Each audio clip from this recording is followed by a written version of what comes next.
What unfolds when a wealthy individual takes on the task of cleaning crumbs for a modest paycheck to uncover the true dynamics of his own cafe. Sean Fisher transformed his cafe venture from a modest food truck in Austin into a thriving chain of 9 locations throughout Texas. He once remembered the names of each barista, every dishwasher, and all the familiar faces that frequented the place. Yet, amidst the whirlwind of investor meetings and strategy calls, he had not set foot in one of his stores for more than a year. Recently, there has been a sense of unease. Online customer complaints were gradually increasing regarding high prices, impolite staff, and lengthy wait times. While not overly severe, the situation was enough to cause him some discomfort. Sean had lost faith in filtered reports. He sought the unvarnished truth directly from the ground up. He chose the Fifth Café, a relatively recent addition to San Antonio's vibrant scene, significant enough to be relevant, yet discreet enough to remain unnoticed. He had never encountered the team there face to face. He removed his beard, darkened his hair, and donned bold, rimmed glasses. His assistant provided him with a fabricated resume and arranged for him to pose as a trainee dishwasher under the name Sam. Blending in was effortless. His brand exuded a youthful, contemporary aesthetic. No one anticipated the CEO would be cleaning the counters. It all began on a Monday. The initial encounter was with a young woman, her curly red hair framing a weary yet warm smile. "Are you the new guy?" she inquired, extending her hand.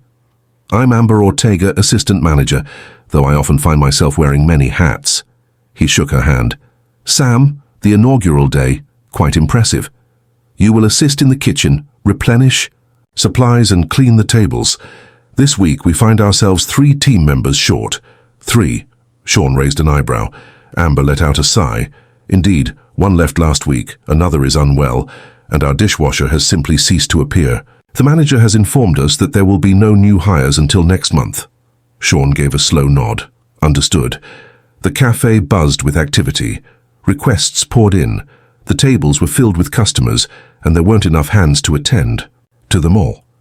Sean took on every task, checking plates, cleaning up spills, and replenishing napkins. Amber was always in motion. She leaped between the register and the espresso machine with an agility that seemed almost elastic. By midday, he was drenched in perspiration. A tall man in his 40s emerged from the back office, capturing his attention.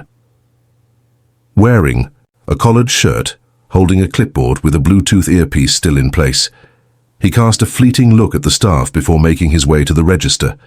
"Hey, that's Calvin," Amber murmured as she arranged the cups. Manager Sean observed, nodding as Calvin processed a customer's order for a straightforward egg sandwich and a small coffee. "That'll be $16.39, Calvin said, tapping the screen. Sean's eyes fluttered momentarily. "That can't be correct." The client paused, contemplating their decision. $16 for merely that. Calvin stated matter-of-factly that prices had increased. "Everything has been published." The customer scowled, yet settled the payment afterward. Sean glanced at the menu board. The sandwich combo was listed at $12.50, he inquired with Amber. "That's strange," she remarked. "The combo is meant to be around 12-something. Sean chose to remain silent about it. He craved a deeper understanding. At approximately 3 o'clock, a woman dressed in scrubs entered, evidently taking a break. She requested a pastry and a glass of water. Calvin called her. $7.95, he stated. She appeared bewildered. "I believe there were 5 of these." Calvin reiterated that prices had increased. Sean moved behind the counter to assist Amber in replenishing the pastry display. He leaned closer. "Is there a new price list available?" Amber shook her head. "I haven't come across that. The register has been chiming loudly throughout the week. It seemed like a malfunction, and Sean felt a knot in his stomach. Something felt off. At 5 o'clock, he was diligently scrubbing tables by the window when a young man came up to him. "Hey, do you have any idea why I was billed $20 for 2 croissants and a tea?" he inquired. Sean cast his gaze toward the counter. Calvin had vanished. Amber was assisting a customer. "I don't," Sean said, "but I'll find out." He entered the rear space where Calvin was positioned, phone in hand and clipboard at the ready. "Hey, Calvin," Sean remarked, cleaning his hands on his apron. "Just a quick inquiry. Do prices vary based on who processes the transaction?" Calvin remained completely absorbed, not bothering to glance up. "So, you're the fresh face around here, huh? Focus on the cleaning and let the pricing take care of itself." "I'm simply curious," Sean stated calmly, "as I've noticed some charges that don't align with the board." Calvin finally turned his gaze toward him. "Hey, we're not machines. At times we modify prices based on the level of demand. Understood? It's retail. It's a world of its own." Sean gazed, pulse racing. This was more than a mere error. Calvin adjusted prices in the system as he processed transactions, keeping the surplus for himself. He remained uncertain for the time being. Yet if this was the reality, it was nothing short of theft, occurring right beneath his own roof. He stepped back out to the front, his stomach churning with anxiety. Amber glided past, her arms laden with trays. "Are you all right?" she inquired. Sean offered a brief nod, making progress. He had moved beyond merely wiping tables. He had come to tidy up the place. By Tuesday morning, Sean was feeling particularly tense. He showed up ahead of time before the lights flickered to life and stood outside with Amber, who rested against the brick wall, a thermos in one hand and dark circles under her eyes that hadn't been there just yesterday. "I hardly got any sleep," she murmured, taking a sip of her coffee. "I wrapped things up last night, and now I'm starting anew." Calvin isn't a fan of mornings. He claims he requires some time to find his rhythm. Sean remained silent. He was preoccupied with figuring out how someone in her situation could handle yet another 15-hour shift without succumbing to exhaustion or collapse. Within the cafe, the air was thick with the scent of aged espresso mingling with the lingering aroma of mop water. The floors were in dire need of a proper sweeping, and the pastry case bore unsightly streaks of dried jelly marring the glass. Amber observed as well. She silently wiped it away with her sleeve. By 7, the initial patrons began to arrive. A university student immersed in music, a distinguished gentleman clad in a checkered coat, and a mother with a young child pulling at her sleeve. Sean managed the orders at the secondary register, while Amber expertly pulled shots and warmed the kwasas. Calvin arrived after 8, casually walking in with his phone pressed to his ear. He slipped behind the bar, ignoring the others, made his way into the office and closed the door firmly behind him. Amber kept her gaze fixed ahead. He'll emerge once the rewards begin to accumulate. Sean gave a brief nod, then shifted his focus to assist an elderly woman who was having difficulty with the self-serve water tap. Her hands trembled slightly. "Allow me," he said softly as he steadied the cup. She offered a thankful smile. "I appreciate your help, young man. This morning, you were the sole person to offer me a kind word." He surveyed his surroundings. While there was no outright rudeness, there was also a distinct lack of assistance. The rhythm was unyielding, and by mid-morning, the warmth of humanity had vanished. A young barista named Jordan stepped into the cafe for his shift, perhaps around 19 or 20, exuding a shy demeanor and speaking in a soft voice. He arrived, donned an apron, and promptly set about arranging the prep station with precision. Sean observed the swift movements of the child. Calm indeed, yet highly effective. He took the initiative to prep ingredients, emptied the trash bin, and cleaned the reach-in fridge, all without needing any direction. "You're quick," Sean remarked as he stacked the clean dishes. Jordan offered a slight shrug, simply striving to maintain an edge. "Calvin insists that if I lag, I'm squandering payroll resources." Sean scowled.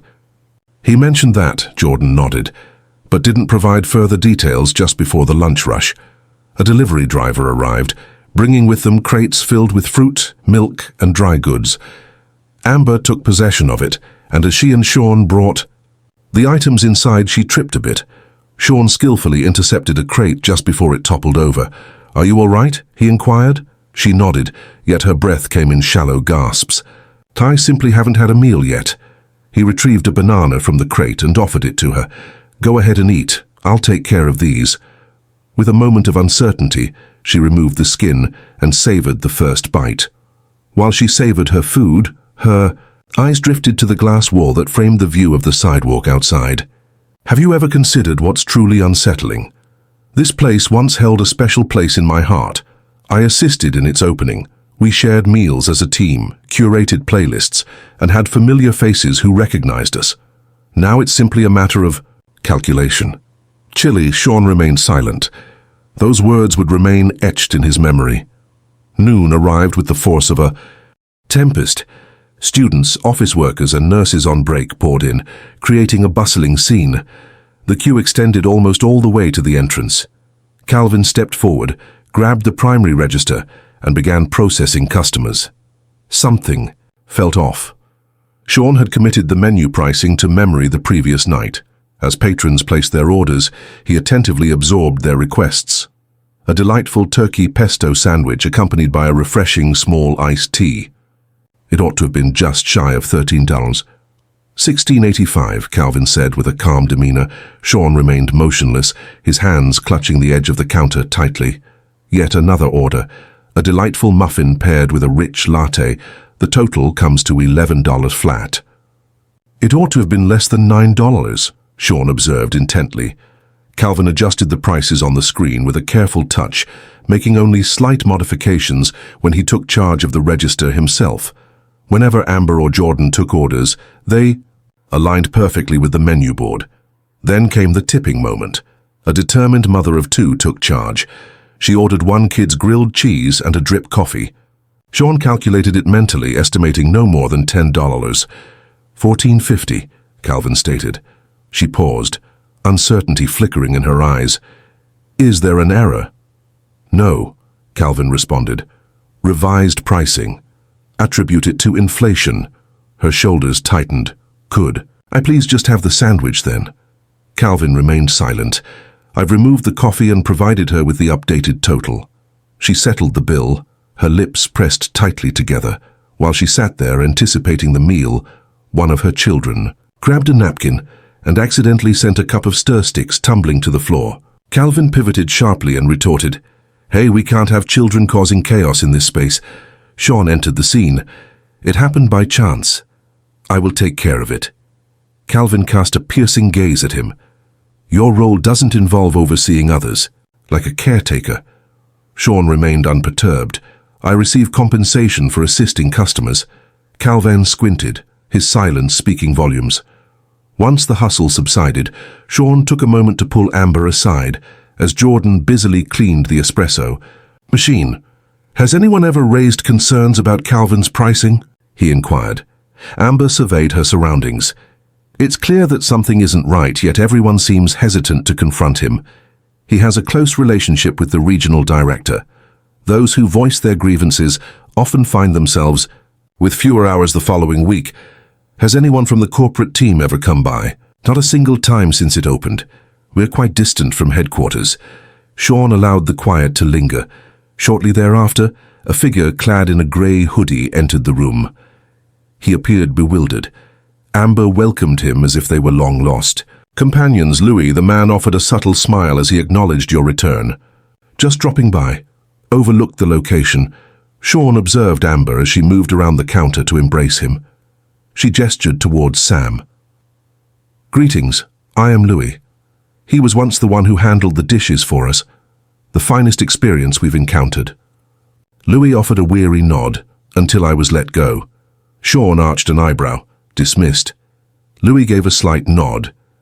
When a customer slipped on a wet floor, Calvin remarked that I hadn't mopped properly, but I explained that the bucket was broken.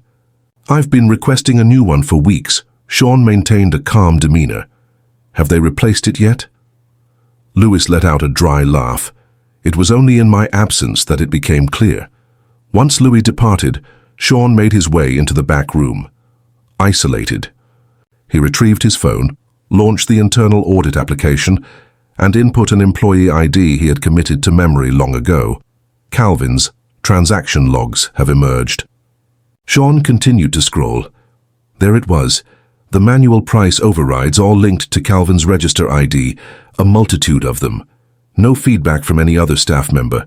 He captured images of the screen, rescued them. He proceeded to access the security feed. The video from the register camera was clear, despite the absence of audio. Calvin navigating through price entries, clients responding. A recurring motif. Sean retreated, inhaling steadily and calmly. He made his way back to the front. Amber meticulously cleaned the handles of the fridge. Jordan was gathering requests. Calvin lingered by the counter, savoring a drink he had not purchased. Sean approached and took his place next to him. It was a hectic day, he remarked calmly. Calvin kept his gaze fixed downward. "You'll acclimate to it," Sean murmured, his voice barely above a whisper. "It seems you've become quite accustomed to it," Calvin said, his eyes narrowing. "What you say," Sean straightened, merely noting a fact. Calvin dismissed the situation with a scoff and turned on his heel, striding away. Sean allowed him to continue. He had witnessed more than enough. As the crowd dispersed and the staff began preparing for the evening shift, Sean stepped outside and placed a call to his operations director. "I require your presence at the San Antonio store tomorrow morning," he stated. "There are no inquiries. Simply exist in this moment." He ended the call and gazed through the glass once more. Amber knelt beside the pastry case, demonstrating to a child the art of selecting a cookie. With quiet precision, Jordan meticulously wiped the counter, while Calvin remained absent from view. Sean would reveal the truth tomorrow, and so would everyone else. As dawn approached, Sean made his way there, arriving in the quiet stillness before the sun broke the horizon. The sky above San Antonio lingered in a gentle gray, the streets hushed, and the cafe windows shrouded in darkness. Today he arrived without an apron, lacking glasses and any hint of dyed hair. He stood before the locked door, pressing a button. Down, arms folded as he waited. At 6:15, Jordan showed up, earbuds in place and hoodie pulled snugly up to his chin. He halted abruptly upon catching sight of Sean. "You're—" Sean gave a slight nod. "Indeed, I go by the name Sean Fisher. This place is mine." Jordan's eyes grew wide, yet he remained silent. He struggled with his key card before finally managing to unlock the door. Sean trailed behind him as they entered. Amber entered 10 minutes later, her hands rubbing together, and her face contorted in confusion as soon as she laid eyes on him. I pondered. She came to a halt. "You are not Sam." "No, I am not." Amber appeared to be in a state of contemplation. As the front door swung open once more, Calvin sauntered in, clutching a partially consumed energy drink and animatedly chatting on his phone. He paused abruptly in the middle of his thought upon catching sight of Sean. "What on earth?" Sean pivoted. "Good morning, Calvin. It's time for a conversation." Calvin glanced from him to Amber, then back once more. "What should we discuss?" Sean remained silent. He moved aside, allowing a tall, slender figure in a navy blazer to step in behind him. "Marcus is here," Sean mentioned. As the leader of our internal audit team, Calvin's demeanor became noticeably rigid. "Review? What do you mean by that?" Sean maintained a calm demeanor. There was no necessity for him to do so. "We'll handle this in the office." At that moment, Calvin found himself in a state of uncertainty. "I have preparations to handle." "Today you won't be managing anything," Marcus stated with conviction. Amber retreated, her instincts guiding her closer to Jordan. Silence enveloped the room, yet their gazes remained fixed on Calvin as he trailed behind Sean and Marcus into the back office. Within the confines of the room, Sean gently shut the door. "I have documentation of your manual price overrides," Marcus began. "A multitude of transactions, each linked to your employee ID, occurred solely during your time at the register. We have also retrieved the camera footage from the register which confirms it." Calvin rested against the desk. "I was making adjustments for tax discrepancies. The system has been experiencing glitches since the most recent update." "Inquire of those who know. Halt," Sean commanded, his voice rough as stone. "You weren't making any corrections. You were marking up prices and keeping the extra cash." Calvin's jaw clenched, yet he remained silent. "You charged a mother $14 for a child's sandwich," Sean continued, and then threatened to reduce Amber's hours when she inquired. "About the register. You dismissed Louis following your own oversight that led to a safety risk. You move through life as if you're in a private performance, believing that no one is observing your every action." Calvin's voice lowered. "You believe you can place the blame on me. Individuals are indifferent to the costs involved. Do you believe they overlook a few dollars? I noticed, Sean remarked, and so did they. That will suffice. Marcus pulled a termination notice from his folder and placed it on the table, stating that it was effective immediately. Calvin straightened up, signaling that the task was complete. You can't possibly understand the effort required to manage this place on a daily basis. These kids lack dedication. If you choose to squander time on handouts, that's your decision. But don't anticipate any profit. Sean stepped forward. This place has been stripped of its dignity. You exploited fear to manipulate those striving to succeed in unmanageable circumstances. You are no longer associated with this company. Leave now. Calvin chose not to pursue the discussion any longer. He grabbed the notice, stuffed it into his pocket, and exited without a single word. The front bell chimed softly as he made his final exit from the cafe, and Sean retraced his steps back into the kitchen. Amber was carefully slicing lemons for the water pitchers, though her hands trembled. Just a bit, he's gone, Sean murmured softly. She raised her gaze. Indeed, Sean nodded. Ended? His system access has already been deactivated. Jordan cast a glance from the prep sink. What comes next? We reconstruct, Sean stated, commencing today. By late morning, the regional HR team made their entrance, accompanied by a temporary manager named Dana. She greeted everyone with a clipboard in one hand and a set of keys in the other. I'm here to bring stability, she stated, not to oversee every detail. If anyone feels uncomfortable or disrespected, please reach out to me directly. Direct access. Amber let out a slow breath, as though she was shedding a burden she hadn't known. She was holding, yet Sean remained. He remained for lunch, this time not hidden behind a facade, but standing alongside them. When the rush arrived, he took to running food and clearing tables once more, not out of necessity, but because there simply weren't enough hands to manage it otherwise. A customer approached the counter, a middle-aged man clad in a contractor's vest. So you're the one in charge, huh? Sean gave a slight nod. Thank you for your efforts today. My team has been visiting this spot since it first opened its doors. We paused last month. The prices became strange, the service seemed off, yet he surveyed the surroundings. The atmosphere here has a distinct quality today. Sean expressed his gratitude and then made his way to the back where Amber was busy preparing the sandwich ingredients. I understand it won't be resolved immediately, he remarked, but we are in the process of bringing on 2 new team members, one for the mornings and another for the weekends. Amber kept her gaze fixed downward. We must work diligently to regain the trust of the people. I understand. In that moment, their gazes locked. You witnessed the extent of our limitations. Much restoration lies ahead. It all begins with you, Sean remarked. You held this place together against all odds. Your contributions warrant far more than mere gratitude. He presented her with a sealed envelope. Inside was a promotion letter, officially designating her as the store manager, complete with a pay rate that matched her new role. Amber's expression remained unchanged at first. She unwrapped it, absorbed its contents, then meticulously folded it and tucked it away in her apron. Am I able to personally hire the new staff? Indeed you do. She gave a single nod. I'll begin this evening. Sean glanced over at Jordan, who was busy replenishing the tea jars. Your consistency has been notable.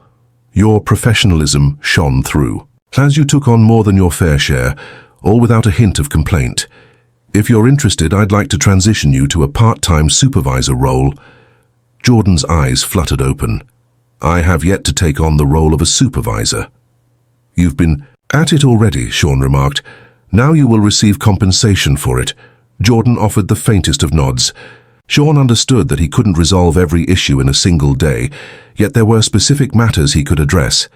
He has the ability to resolve them immediately.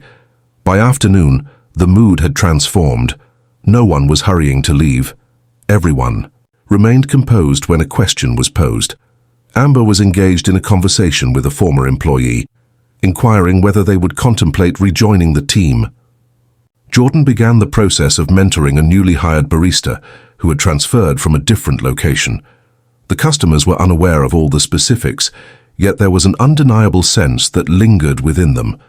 The weight had been released. Dialogues felt more inviting. The smiles now felt genuine. As the sun dipped below the skyline, Sean lingered by the open front door, observing the ebb and flow of people coming and going. He never intended to linger for so long, yet he found himself unable to depart just yet. Amber approached him quietly. "Are you going to continue appearing like this?" Sean smiled broadly. "Perhaps. It would be advisable to do so." He gazed out at the street. "I can't recall the way this place used to feel," he remarked. "I appreciate the reminder." Amber offered a faint smile. "You created something remarkable. It simply required a guardian." Sean gave a slight nod. For the first time in ages, he felt more like a participant than a figurehead surveying from a distance. He sensed his connection to it once more. By the following week, the cafe experienced a more subdued atmosphere in the mornings, yet this change was not due to a decline in business. The ambiance was calmer, more resilient. The atmosphere that previously crackled with unease had dissipated. Yet the fissures were profound, and Sean understood that the task before him transcended mere appearances. It revolved around frameworks, individuals, and the essence of trust. He came back on Wednesday quietly and without any celebration. Dana was present, poring over delivery invoices at the rear counter. A recent addition to the team, a gentle woman named Sienna, was observing Jordan, who now donned a black lanyard, indicating his role as shift lead. He advanced with caution, a hint of anxiety lingering, yet driven by a subtle determination. Amber stood at the prep table, deftly slicing fruit, her hair neatly tied back. She cast a fleeting look at Sean as he walked in, yet continued on without hesitation. "You're ahead of schedule," she remarked. "I wanted to touch base before things become too hectic." She cleaned her hands, placed the knife aside, and rested against the edge of the counter. "The new hires have been approved by payroll," she mentioned. "Sienna's piece. 2 additional ones will begin next week. However, I informed Dana that I will limit myself to 5 shifts per week until the team is fully staffed. I've decided to stop doing doubles." "You never should have been doing those to begin with," Sean remarked. "However, I appreciate that." "You are establishing boundaries," Amber acknowledged with a nod, yet her expression remained unchanged. Sean cast his gaze toward the register, the very one Calvin used to operate from behind. The display had been swapped out. Dana was adamant about acquiring new hardware. It was more than merely erasing the remnants of the past. The focus was on reconstructing the entire framework from its very foundation. He gracefully moved aside as a customer drew near. A woman dressed in hospital scrubs, clutching a reusable mug. "Just let it flow today," she said, challenging transition. Jordan filled the cup with coffee, offered it with a smile, and declared, "It complimentary. I appreciate your efforts and dedication." Her brows arched. "Is that so?" He gave a single nod. "Amber mentioned that we can offer complimentary services to first responders this week." Sean cast a fleeting look at Amber. She locked her gaze with his. "We've seen an influx of nurses and amps returning once more. It's a good idea to let them know they're invited to join us." Sean chose not to engage in a dispute. Later that morning, Dana ushered Sean into the back room. A printed report rested on the desk, containing customer feedback from the past week. The atmosphere had changed significantly. She mentioned that people are observing the change. One comment truly expressed that it feels as though the place has regained its essence. Sean glanced over the printout. "Are there any issues to address?" "Just one," Dana responded. A man expressed his longing for the straightforward individual at the register. "I verified that he used to arrive during the busy lunch period. Calvin likely offered him discounts to ensure his silence." Sean placed the paper gently on the table. "That stops here. Enough with the secret arrangements. Enough with the fear tactics. Is everything going through Amber or what?" Dana reclined in her seat. "There's an additional element to consider. A barista mentioned that Calvin often commented on the appearance of customers. I never put it to paper. However, she mentioned that he would alter his manner of speaking based on the attire or accent of the person he was addressing."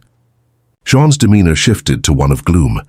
Did she sense that she was being singled out? "No," Dana replied, yet she experienced a sense of unease. He would imitate their commands once they were gone, echoing their tones, occasionally adopting their accents. "That's beyond unprofessional," Sean remarked. "That goes against both policy and decency," Dana acknowledged. "It has been recorded. HR is incorporating it into the final case notes. However, I believed it was important for you to be informed." Sean shut his eyes briefly. "If I hadn't gone in myself, you would have missed everything," Dana remarked. "In reality, these elements may not always be reflected in reports, yet they are evident in the culture." He pushed away from the desk and rose to his feet. "Let's continue crafting the perfect one." Later that afternoon, Sean discovered Amber rearranging the dry goods shelf.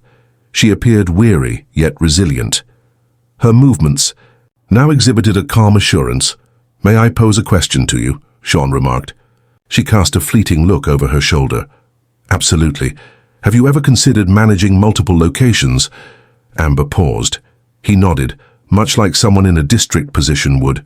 "Not immediately, but in due time. I have several stores that require the type of guidance you've demonstrated, beyond mere disciplined management." She rested against the shelf, her arms folded across her chest. "I'm uncertain. I enjoy being near the ground, witnessing the daily transformations. I'm not prepared to let that go." Sean remarked that it wasn't necessary. "However, I wanted to." "Make sure you were aware that it's a possibility when you are ready." Amber offered a slight nod. "Allow me to ensure this place is completely secure first. Then we shall converse." Sean held that in high regard. The sun began its gradual retreat behind the structures, casting a warm glow over the scene. The post-work crowd filtered in more sparsely today. A father and his daughter share a moment, a woman diligently grading papers, and a delivery driver casually scrolling through his phone while waiting for her to place an order. Sean took a seat on a stool by the window, if only for a brief moment. Jordan glided past, balancing a tray filled with pristine mugs. "Hey," Sean remarked, "how is the shift lead position working out for you?" Jordan paused for a moment, then remarked, "I expected it to focus more on directing others, but it's actually more like maintaining cohesion amidst chaos." "That exemplifies true leadership," Sean remarked. "It's not about dominance. It's all about maintaining focus and composure when those around you are feeling overwhelmed." Jordan gave a slow nod. "I've been noting what proves effective, such as small routines and checklists. This could be beneficial for the newcomers." "That's precisely what I wished for you to accomplish," Sean remarked. "Continue onward." With the door swinging in a steady cadence of the early evening, Sean observed the team in motion. There were no elevated tones, no frayed tempers, and no one casting anxious glances behind them. The trust remained delicate, yet it was steadily developing. Amber stepped out from the rear, clipboard in hand, and locked eyes with Sean. He rose to his feet and made his way over. "Are you getting ready to leave?" she inquired. "Indeed, I believe. I've gathered sufficient insights for today." She gave a single nod. "We have it secured." "I understand." He ventured out into the embrace of the warm air. Vehicles meandered along the road, while the gentle strumming of a guitar floated in from a nearby corner. Sean halted, glancing back at the glass facade. Not due to uncertainty, but because he experienced a feeling he hadn't felt in ages.